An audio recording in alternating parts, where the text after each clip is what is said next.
और ज़ियारात में वाक़िअन अजीब बियुम्निही रुज़िक़ल वरा व बिवुजूदिही सबततिल अर्द वस्समा।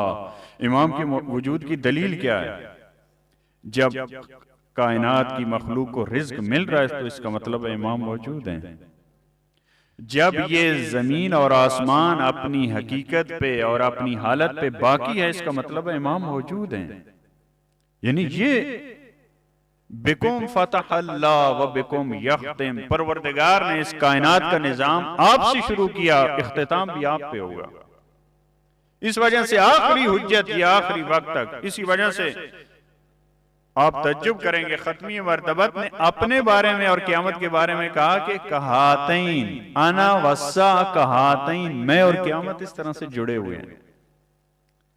और आप फिर देख लें अब इमाम ज़माना और क़यामत आपस में कितने जुड़े होंगे। कदमी मर्तबत ने अपने बारे में यह फरमाया था अना वस्सा कहातैन, इस तरह से जुड़े हुए हैं मैं और क़यामत, तो इमाम ज़माना और क़यामत के करीब है। लिहाजा इमाम ज़माना के वजूद से फरमाया उनके वजूद से रिज़्क मिल रहा है, उनके वजूद से ये जमीन और आसमान परवरदिगार ने आपसे शुरू किया, कायनात का निजाम आप पे खत्म होगा। व बिकुम युनज़्ज़िलुल गैस बिकुम युमसिकुस समा तक़ा अलल अर्ज़ इल्ला बिइज़्निही, ये बारिश आपके वजूद से, अगर जमीन पे बारिश हो रही है, पानी आ रहा है आसमान से, ये नेमतें मिल रही हैं, इसका मतलब क्या है कि इमाम ज़मान जिंदा हैं, आखिरी हुज्जत मौजूद है इस कायनात में। अगर आसमान नहीं गिर रहा जमीन पे, इसका मतलब क्या है? आखिरी हुज्जत मौजूद है। आप दुआ नुतबा में क्या पढ़ते हैं? ऐन सबबुल मुत्तसिल बैनल अर्ज़ वस्समा। इमाम ज़मान वो वसीला हैं, जमीन और आसमान का जो राब्ता बरकरार होता है वो किसके जरिए होता है?